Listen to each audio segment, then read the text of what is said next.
दोस्तों कैसे हैं आप लोग। उम्मीद करता हूं कि बेहतर होंगे। और आइए स्टार्ट करते हैं। आज 17 अप्रैल और 18 अप्रैल दोनों का करंट अफेयर इंपॉर्टेंट है हमारे लिए।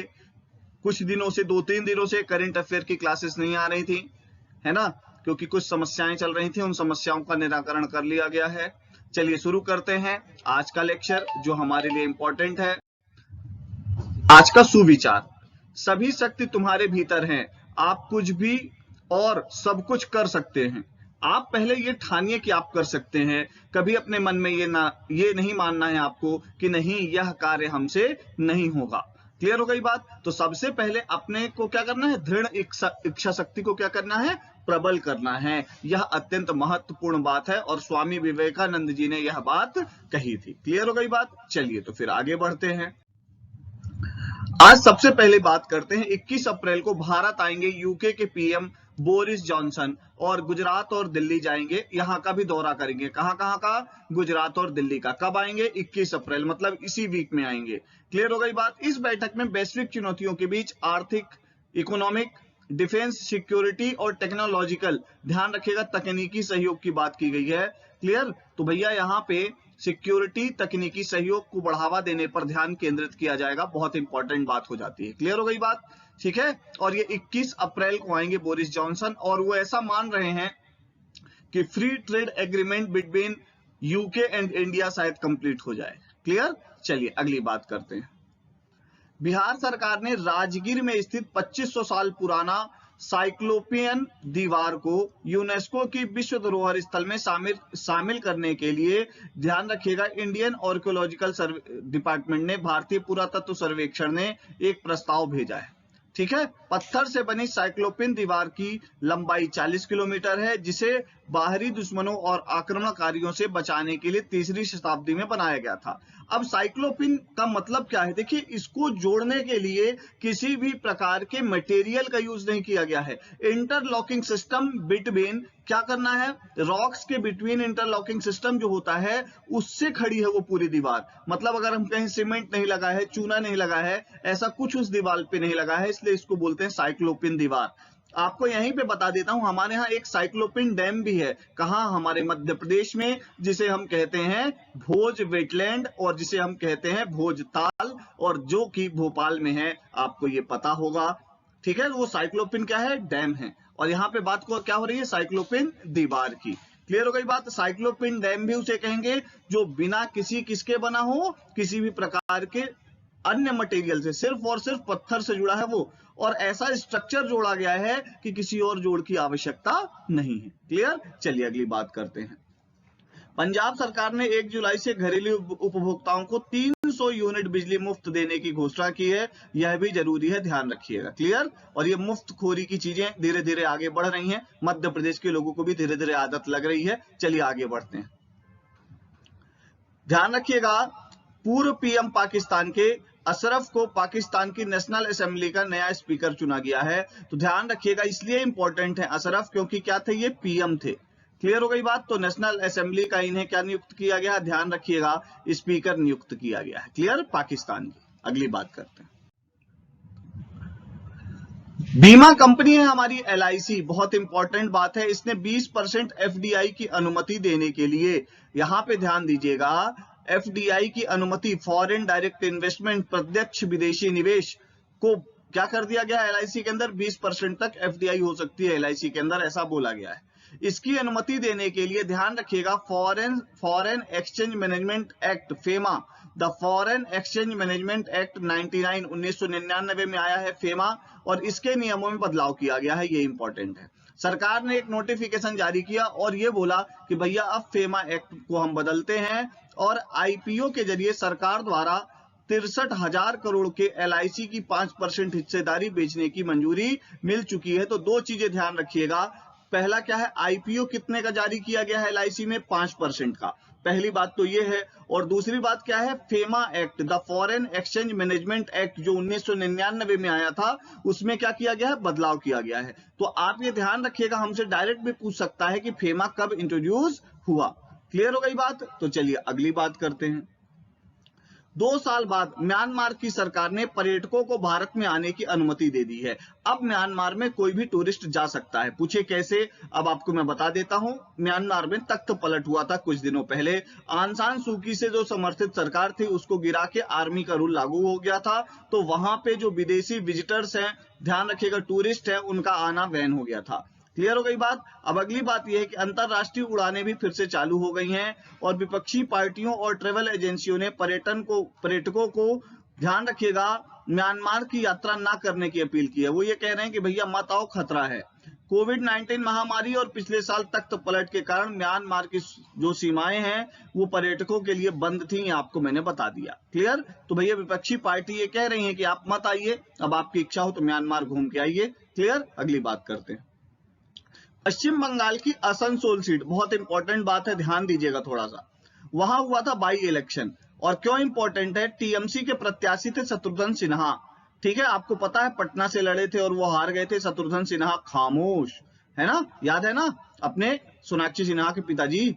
3 लाख से अधिक वोटों के अंतर से उन्होंने जीत हासिल कर ली है। ध्यान रखिएगा, टीएमसी के उम्मीदवार के रूप में आसनसोल सीट से लोकसभा का चुनाव लड़े थे और उन्होंने बीजेपी के जो प्रत्याशी थे, कौन, अग्निमित्रा पॉल, उनको हराया है। तो ये इंपॉर्टेंट बात हो जाती है कि अब आपसे पूछा जाएगा शत्रुघ्न सिन्हा किस लोकसभा सीट से आते हैं, तो आपको पता होना चाहिए आसनसोल सीट से आते हैं। क्लियर। चलिए अगली बात करते हैं।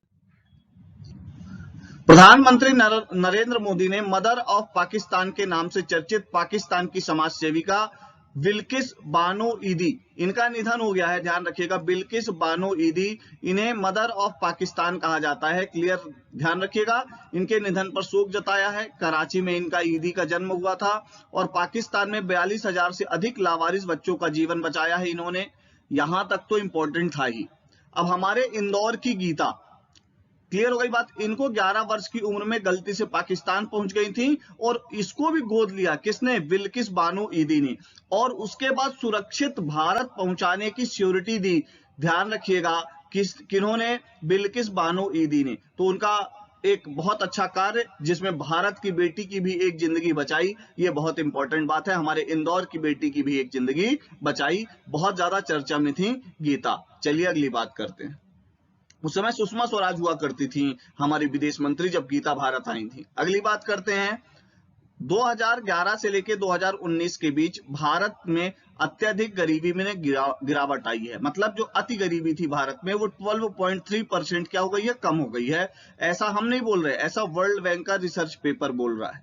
क्लियर हो गई बात। मतलब 2012 से लेके 2019 तक जो ये बीच के 8 साल हैं, इसमें 12.3% की गरीबी में गिरावट आई है। ये मेंस आंसर राइटिंग में आप कहीं भी लगा सकते हैं, यूज कर सकते हैं और आपसे सीधा सीधा भी पूछा जा सकता है।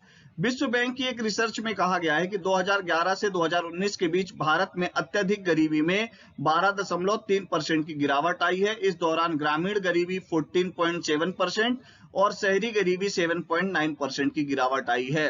क्लियर हो गई बात। अब आपको मैं बता देता हूं, 2011 में 26.3% से घट के 2011 में 11.9% रह गई है। ध्यान रखिएगा क्या, गरीबी, ये आपको इंपॉर्टेंट है। तो कितनी रह गई है भारत में अब अति गरीबी, 11.9%, 11.9%, ऐसा वर्ल्ड बैंक बोल रहा है। क्लियर। चलिए अगली बात करते हैं। अगली बात है कि भारतवंशी रचना सचदेव माली, ये बहुत इंपॉर्टेंट नाम है। ये अगली अमेरिकी राजदूत होंगी, कहां पे, माली में।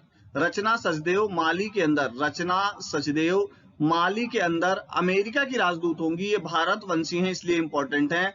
अभी भारतवंशी एक जो बहुत बड़े ब्यूरोक्रेट है अमेरिका के, उनको अभी एक देश का क्या बोलते हैं, नियुक्त किया गया है ब्रांड एम्बेसडर। क्लियर हो गई बात। आपको मुझे बताना है कमेंट बॉक्स में कि उन्हें किस देश का ब्रांड एम्बेसडर नियुक्त किया गया है। अभी मैंने आपको करंट अफेयर के लेक्चर में एक दिन ये बात बताई थी। ठीक है, तो अमेरिकी विदेश सेवा में कार्यरत है रचना सचदेवा, वो माली की क्या होंगी, ध्यान रखिएगा, ब्रांड एम्बेसडर अमेरिका की तरफ से। ब्रांड एम्बेसडर कहता हूं, ध्यान रखिएगा, एम्बेसडर अमेरिका की तरफ से। क्लियर हो गई बात। अगली बात करते हैं, रूस यूक्रेन युद्ध के चलते वैश्विक बाजार में गेहूं की कमी हो गई है। क्यों गेहूं की कमी हुई है? यूक्रेन को रोटी का डलिया बोला जाता है, गेहूं के उत्पादन में बहुत अग्रणी है यूक्रेन। अब यहीं पे आपको बता देता हूं, गेहूं का सबसे ज्यादा उत्पादन चाइना में होता है, उसके बाद भारत में होता है, पर यूक्रेन को रोटी की डलिया इसलिए बोलते हैं क्योंकि वहां भी एक बहुत ह्यूज अमाउंट में गेहूं का उत्पादन होता है। तो पीयूष गोयल ने मिस्र, तो ध्यान रखिएगा हमारे जो पीयूष गोयल हैं, जो हमारे वाणिज्य मंत्री हैं, ठीक है, और उद्योग मंत्री हैं, कॉमर्शियल एंड इंडस्ट्रियल मिनिस्टर, ठीक है, ध्यान रखिएगा, कॉमर्स एंड इंडस्ट्रियल मिनिस्टर है हमारे पीयूष गोयल। उन्होंने क्या किया है, मिस्र ने भारत को गेहूं आपूर्ति के तौर पे मंजूरी दे दी है। अब प्रधानमंत्री नरेंद्र मोदी के प्रयासों से 10 वर्ष से अटका हुआ काम क्या होगा, 15 से 20 दिन में पूरा हुआ, जिसके चलते भारत का गेहूं अब कहां बिकेगा, मिस्र में बिकेगा। क्लियर हो गई बात? तो अब भारत जो है अपना गेहूं किसको एक्सपोर्ट करेगा, क्लियर हो गई बात? तो किसको करेगा भैया, ध्यान रखिएगा, मिस्र को करेगा, है ना। और ये यूक्रेन के बहुत बड़े त्रासदी में फंसने के कारण ऐसा हो रहा है। क्लियर? चलिए अगली बात करते हैं। अगली बात यह है कि आईपीएल के इतिहास में पहली बार किसी ओवर में बिना कोई रन दिए क्या हुआ है, 4 विकेट लिए हैं। किसने लिया है? उमरान मलिक ने लिया है। पंजाब किंग्स के बॉलर हैं, भारत के बॉलर हैं, और इनकी स्पीड भी 150 के आसपास आती है। तो ध्यान रखिएगा, उमरान मलिक उभरता हुआ भारत का भविष्य हो सकते हैं। 20वें ओवर में उन्होंने 3 विकेट दिए और 1 रन आउट हुआ, टोटल 4 विकेट, है ना। तो ये इंपॉर्टेंट है और आईपीएल के इतिहास में ऐसा पहली बार हुआ है ना। चलिए अगली बात करते हैं। ये ध्यान रखिएगा, सनराइजर्स हैदराबाद के प्लेयर हैं उमरान मलिक, है ना, ये भी आपको पता होना चाहिए। और किसके खिलाफ खेल रहे थे? किंग्स 11 पंजाब के खिलाफ। अगली बात करते हैं, मुथैया मुरलीधरन ने अपने कैरियर की आखिरी गेंद पर लिया था 800वां टेस्ट विकेट, ये भी इंपॉर्टेंट है। उन्होंने अपनी लास्ट बॉल पे विकेट मिला था और 800 विकेट पूरे हो गए थे टेस्ट के, किसके? मुथैया मुरलीधरन के। और 800 विकेट लेने वाले एकमात्र गेंदबाज है मुथैया मुरलीधरन, ये भी ध्यान रखना है आपको। ध्यान रखिएगा, वो क्या 50 वर्ष के हुए, इसलिए ध्यान रखिएगा, हमारे लिए चर्चा में है। क्लियर?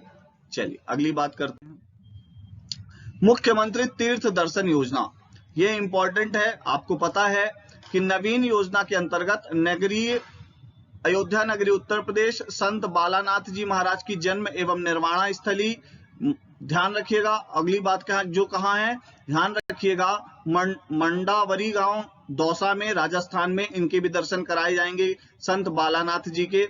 और काशी अयोध्या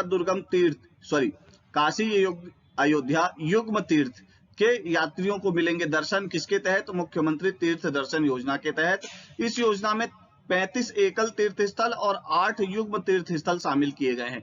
युग्म तीर्थ स्थल से मतलब है एक जगह जाइए और दोनों जगह के दर्शन पाइए वाली स्थिति है। तो काशी और अयोध्या युग्म तीर्थ बनाना है हमारे मध्य प्रदेश सरकार ने। और 35 एकल स्थल में इंपॉर्टेंट है संत बालानाथ जी महाराज, ध्यान रखिएगा। इनकी निर्वाणा स्थली और जन्म स्थली क्या है, ध्यान रखिएगा, मंडावरी कहाँ है? दौसा जिला राजस्थान में है। क्लियर? अगली बात करते हैं, मध्य प्रदेश के 42 मुख्य डाकघरों में मिलेंगे स्कैन एंड पे सुविधा। पोस्ट ऑफिस में शुरू होगी डिजिटल पेमेंट का युग, ठीक है। हमारा जो पोस्ट ऑफिस है अब वहां भी आप डिजिटल पेमेंट कर पाएंगे, ठीक है। क्या होगा, आपको स्टाम्प लेना है, आपको टिकट लेना है, तो आप भैया 10 रुपए दिए और आपका काम हो गया, है ना। तो आपको पैसे लेने की जरूरत नहीं, आप जाके वहां स्कैन कर सकते हैं।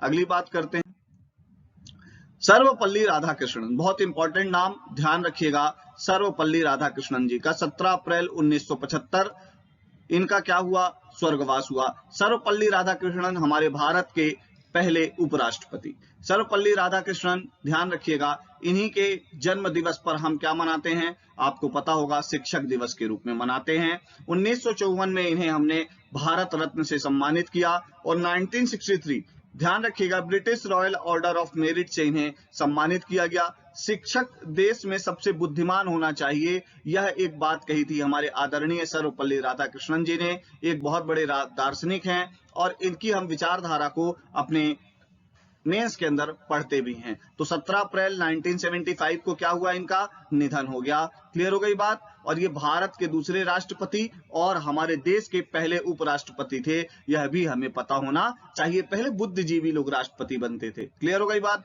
चलिए अगली बात करते हैं, तात्या टोपे शहीद मेला, ये आपसे पूछा जा सकता है, बहुत इंपॉर्टेंट बात है। तात्या टोपे शहीद मेला कहां लगेगा, तात्या टोपे की समाधि में लगेगा, शिवपुरी में लगेगा। क्लियर हो गई बात। तो तात्या टोपे शहीद मेला कहां लगेगा, तो शिवपुरी में लगेगा, ये आपको पता होना चाहिए। 18 अप्रैल को पुण्यतिथि है, किसकी पुण्यतिथि है, ध्यान रखिएगा, आदरणीय तात्या टोपे जी की, है ना। आपको पता होगा कि 18 अप्रैल 1859 जब इनको फांसी दे दी गई, है ना। कुछ कहते हैं ना, भीतरघात करने वाले व्यक्ति, मान सिंह नाम के व्यक्ति ने भीतरघात करके इनको पकड़ाया था और अंग्रेजों ने शिवपुरी में इनको फांसी दी थी, है ना। क्लियर हो गई बात। तो आपको पता होना चाहिए आज 18 अप्रैल है और आज ही के दिन ये शहीद हुए थे, इनको फांसी दी गई थी। नमन है तात्या टोपे जी को। चलिए अगली बात करते हैं। इंदौर के साजिद के नेतृत्व में भारतीय टीम ने पहली बार जीता डेविस कप, ये बहुत इंपॉर्टेंट बात है। तो इंदौर के साजिद, ये बहुत इंपॉर्टेंट बात है, साजिद के नेतृत्व में भारतीय टीम ने डेविस कप जीता है, ध्यान रखिएगा। साजिद लोधी की अगुवाई में भारतीय जूनियर टीम ने टेनिस में ऐतिहासिक प्रदर्शन करते हुए Davis cup Asia Oceania tournament का खिताब अपने नाम कर लिया है। यह पहला मौका है जब भारतीय टीम इस टूर्नामेंट में चैंपियन बनी है।